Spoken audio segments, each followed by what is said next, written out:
Quelques heures plus tard, elle était dans sa voiture, en route vers l'adresse trouvée par son détective. Une petite maison en périphérie de la ville, modeste mais bien entretenue. Elle gara sa voiture et observa le bâtiment. C'était loin du luxe qu'elle connaissait. Qui s'était occupé de cette fille toutes ces années? Avait-elle souffert? Avait-elle aimé? Le cœur battant, elle s'approcha de la porte et sonna. Un silence s'installa un instant, puis la porte s'entr'ouvrit. Derrière, il y avait Sophia. Ses yeux s'écarquillèrent de surprise. « Vous » murmura-t-elle. Eleonora prit une profonde inspiration. « Je suis Eleonora von Strauss », dit-elle doucement, « et je pense que nous devons parler. » Eleonora sentit le sol se dérober sous ses pieds. Gustave avait une fille. Pourquoi ne lui avait-il jamais rien dit? « Je voulais le connaître, » dit soudain Sophia. Sa voix tremblait légèrement. « Mais il est mort avant que j'en aie l'occasion. » Ici ça, Jimon. Eleonora prit une profonde inspiration. Gustave lui avait-il parlé à un moment donné? Avait-il eu peur de ce qu'elle dirait, ou pensait-il que cela n'avait pas d'importance? Il était plus qu'un simple fils pour vous, poursuivit Sophia. Sa voix devint plus ferme. Pour moi, c'était l'homme dont ma mère me parlait. L'homme que j'ai toujours voulu rencontrer. Mais le destin ne l'a pas permis. Eleonora ne savait que dire. Toutes ces années, elle avait pleuré son fils sans savoir qu'une partie de lui existait encore. Eleonora suivit Sophia à l'intérieur de la maison. C'était petit, mais empreint de chaleur. Sur les murs, des photos d'une femme, Caroline. Elle était jeune, avec des yeux pétillants et un sourire doux. « Ma mère me parlait toujours de Gustave », dit Sophia en prenant une vieille photographie. Elle disait qu'il était gentil, qu'il prenait toujours soin des gens qu'il aimait. Eleonora sentit sa gorge se serrer. Était-ce le même Gustave qu'elle connaissait, ou n'avait-elle jamais vraiment vu qui était son fils? « Après la mort de ma mère, j'étais seule, » poursuivit Sophia. « Je n'avais pas de famille. Personne ne voulait de moi. » La poitrine d'Eleonora se contracta. Elle pouvait à peine y croire.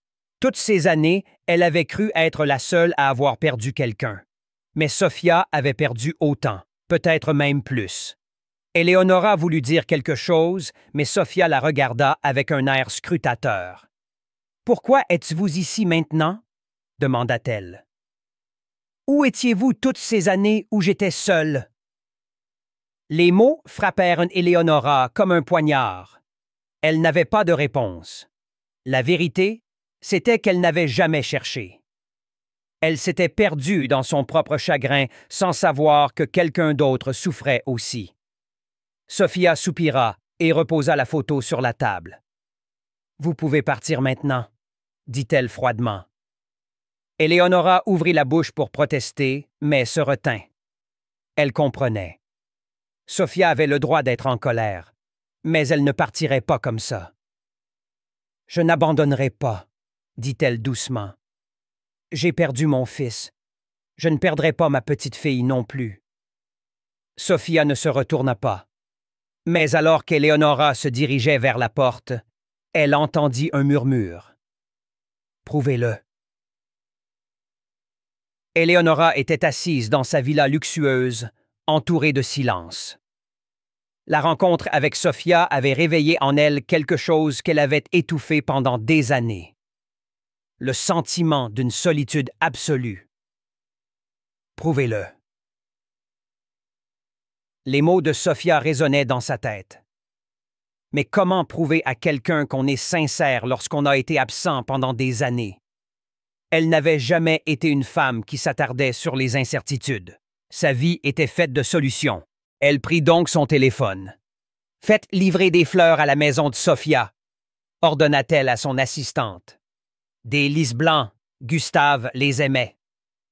Quelques heures plus tard, elle reçut un message. Les fleurs étaient dans la poubelle. Eleonora se massa le front. « Bien, Les cadeaux ne fonctionnaient pas, mais elle n'était pas prête à abandonner. Elle devait trouver une autre voie. Si l'argent était son plus grand outil, elle l'utiliserait, mais cette fois de manière plus intelligente. En quelques jours, Eleonora fit don d'une somme considérable à l'école de Sophia. De nouveaux livres, du matériel moderne, même un terrain de sport rénové. Les journaux locaux la louèrent comme une bienfaitrice généreuse. Mais alors, l'inattendu se produisit. Lors d'une visite à l'école pour évaluer ses dons, Sophia se planta soudainement devant elle, au milieu de la cour d'école, devant des dizaines d'élèves. Ses yeux bleus brillaient de colère. « Vous pensez vraiment que vous pouvez m'impressionner? » Eleonora resta sans voix un instant. « Je voulais juste aider. » Sophia rit sèchement. « Aider? En achetant mon école? Vous pensez que quelques chaises neuves et des ballons changent le fait que j'ai dormi dans un minuscule appartement les 4 premières années de ma vie parce que ma mère n'avait pas d'argent pour une vraie maison? Ou que je me tiens seul devant la tombe de mon père parce que personne n'est là pour me dire qui il était vraiment? » Les mots frappèrent Eleonora comme un coup. Son visage resta calme. Une décennie d'entraînement à l'autocontrôle. Mais quelque chose commença à s'effriter en elle. Sophia, non, l'interrompit-elle. Je n'ai pas besoin de charité. Je n'ai pas besoin d'une étrangère riche qui décide soudainement que j'existe.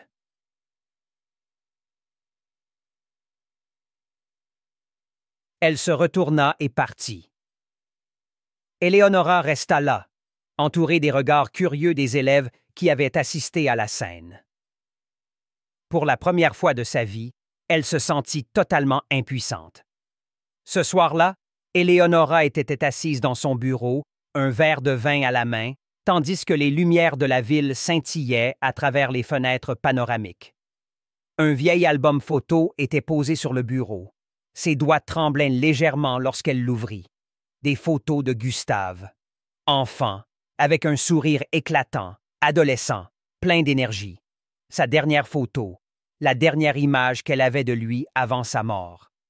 « Maman, l'amour ne s'achète pas. Il faut le mériter. » Ces mots résonnaient dans sa tête. Elle se souvenait de cette conversation. Il devait avoir 12 ans. Elle lui avait offert un cadeau coûteux pour s'excuser d'avoir manqué un spectacle scolaire, mais au lieu de s'enthousiasmer, il avait secoué la tête. « Tu ne peux pas m'acheter, maman. Je veux juste que tu sois là. » Eleonora se frotta les yeux. Gustave avait compris. Et maintenant, des années plus tard, sa fille lui donnait la même leçon. Elle ne pouvait pas acheter Sophia.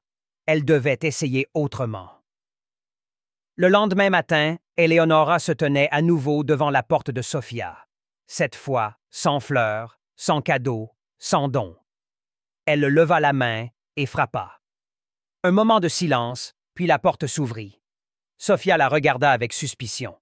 « Que voulez-vous maintenant? » Eleonora soutint son regard. « Parlez avec vous. Juste parler. » Sophia croisa les bras. « Pourquoi ne pas abandonner? » Eleonora soupira. « Parce que je ne veux plus faire d'erreur. » Sophia s'appuya contre le chambranle de la porte. « Et qu'avez-vous fait de mal, exactement? De ne pas savoir que j'existais? D'avoir une fortune pendant que ma mère devait trimer pour m'élever? Ou d'être là? » Elle disait qu'il était gentil, qu'il prenait toujours soin des gens qu'il aimait. Eleonora sentit sa gorge se serrer. Était-ce le même Gustave qu'elle connaissait? Ou n'avait-elle jamais vraiment vu qui était son fils? « Après la mort de ma mère, j'étais seule, » poursuivit Sophia. « Je n'avais pas de famille. Personne ne voulait de moi. » La poitrine d'Eleonora se contracta. Elle pouvait à peine y croire. Toutes ces années, elle avait cru être la seule à avoir perdu quelqu'un. Mais Sophia avait perdu autant, peut-être même plus.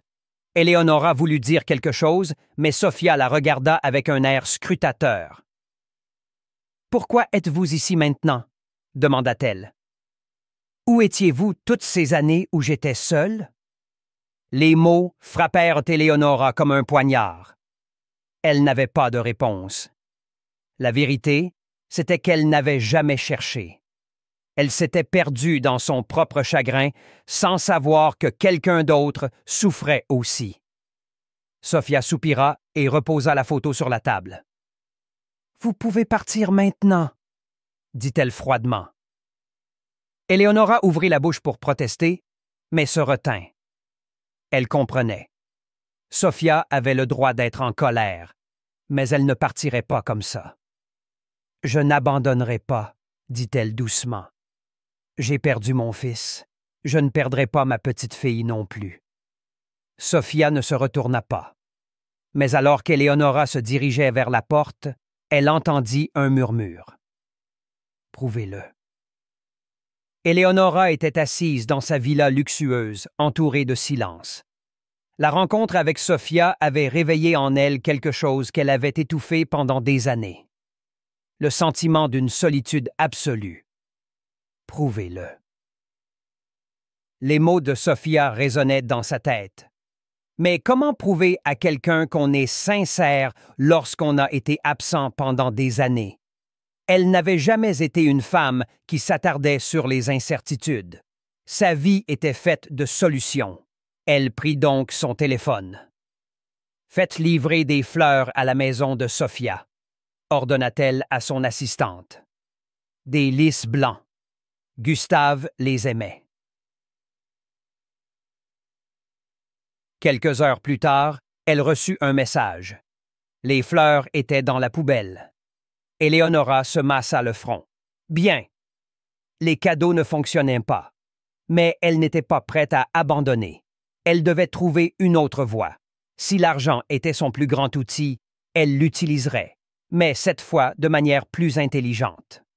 En quelques jours, Éléonora fit don d'une somme considérable à l'école de Sophia.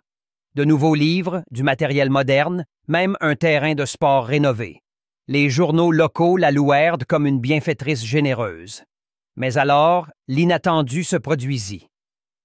Lors d'une visite à l'école pour évaluer ses dons, Sophia se planta soudainement devant elle.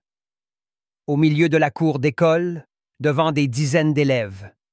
Ses yeux bleus brillaient de colère. « Vous pensez vraiment que vous pouvez m'impressionner? » Éléonora resta sans voix un instant. « Je voulais juste aider. » Sophia rit sèchement.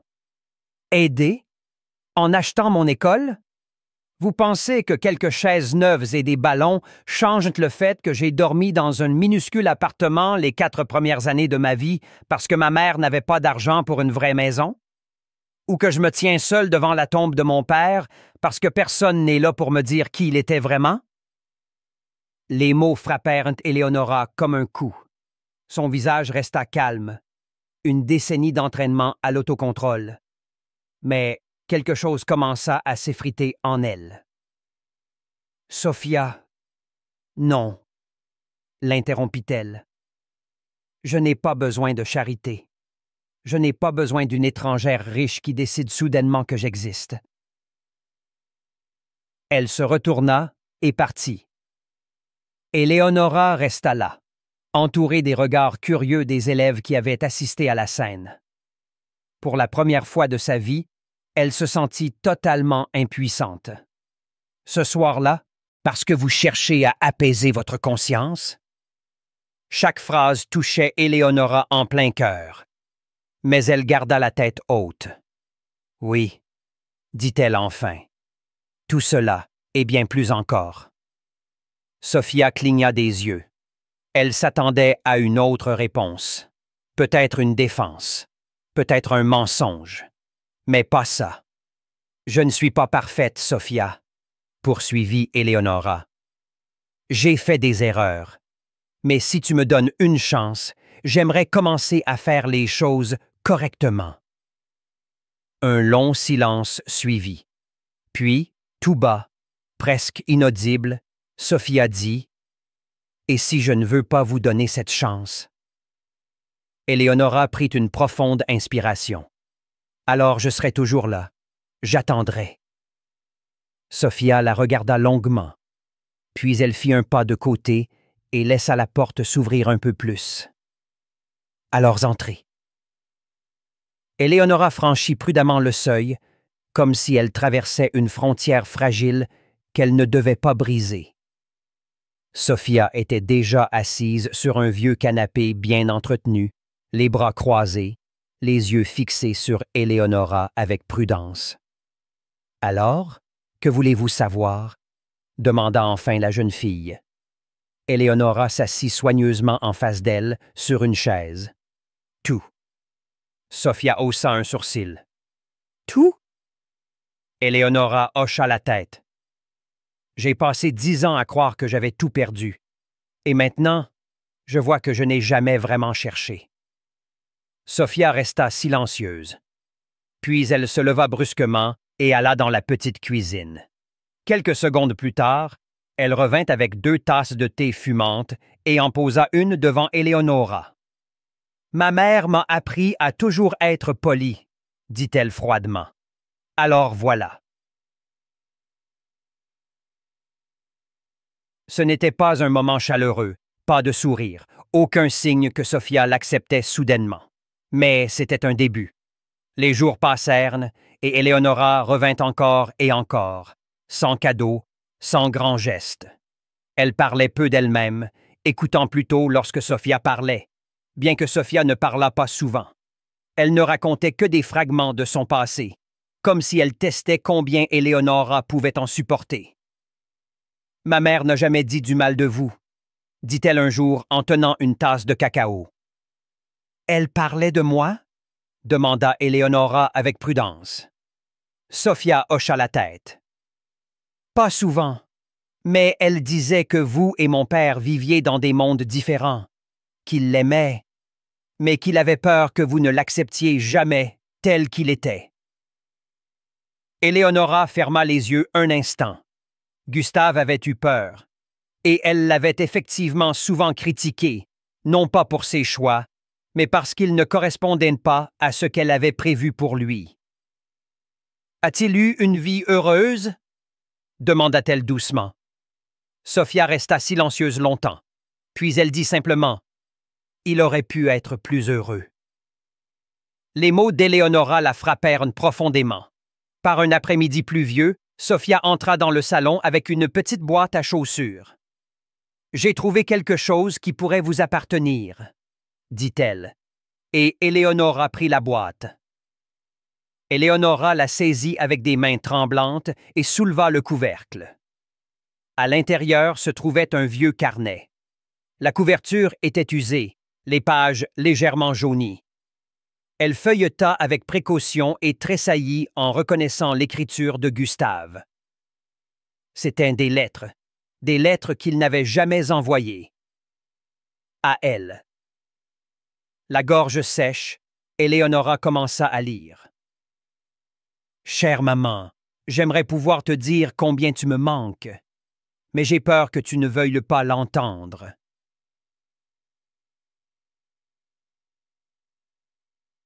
Son cœur battait plus vite.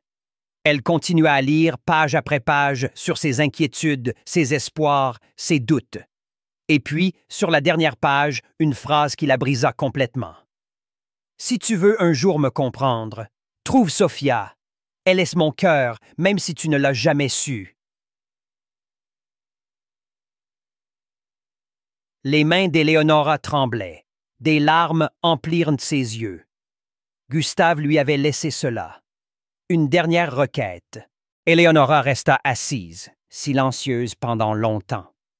Sophia, assise sur le canapé, l'observait avec un mélange de curiosité et de prudence.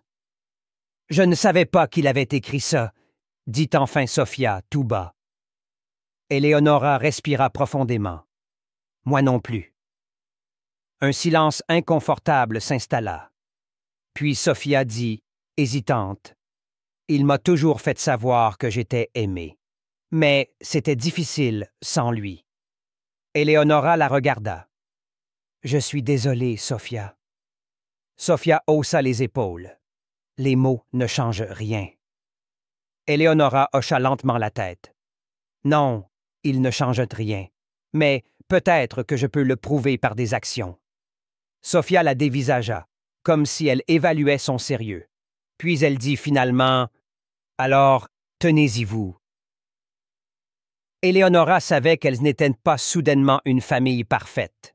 Mais pour la première fois, elle sentit qu'il était possible de voir le passé non seulement comme une douleur, mais comme un pont vers l'avenir. Les semaines suivantes furent une lente approche. Éléonora et Sophia passaient plus de temps ensemble, mais il y avait toujours des moments où la méfiance entre elles s'enflammait. Un jour, alors qu'elles se promenaient ensemble dans un parc, Sophia s'arrêta soudainement. « Pourquoi faites-vous tout ça? » demanda-t-elle avec un regard sérieux. Éléonora prit une profonde inspiration. « Parce que je ne veux pas que tu te sentes seule. » Sophia secoua la tête. « Il ne s'agit pas d'être seule. Il s'agit de vouloir l'être. » Les mots frappèrent Éléonora durement. Elle pensa à Gustave, à tous les moments où elle l'avait repoussé sans le vouloir. Et maintenant, sa fille se tenait devant elle, avec la même peur. Lentement, avec précaution, elle posa une main sur l'épaule de Sophia. « Je te veux dans ma vie, Sophia. Pas parce que je le dois, mais parce que je le veux. » Sophia la regarda longuement. Puis elle hocha la tête. Éléonora savait que les gestes seuls ne suffiraient pas. Elle voulait donner à Sophia quelque chose qui signifiait qu'elle n'avait pas seulement perdu Gustave, mais qu'elle avait aussi conservé une partie de lui. Alors, un jour, elle emmena Sophia dans une vieille maison à la périphérie de la ville. « Qu'est-ce que c'est? » Éléonora lui tendit une vieille clé. C'était la première maison de Gustave. Il l'a achetée parce qu'il voulait un endroit où fonder une famille. Il n'y est jamais parvenu, mais peut-être que tu le voudras.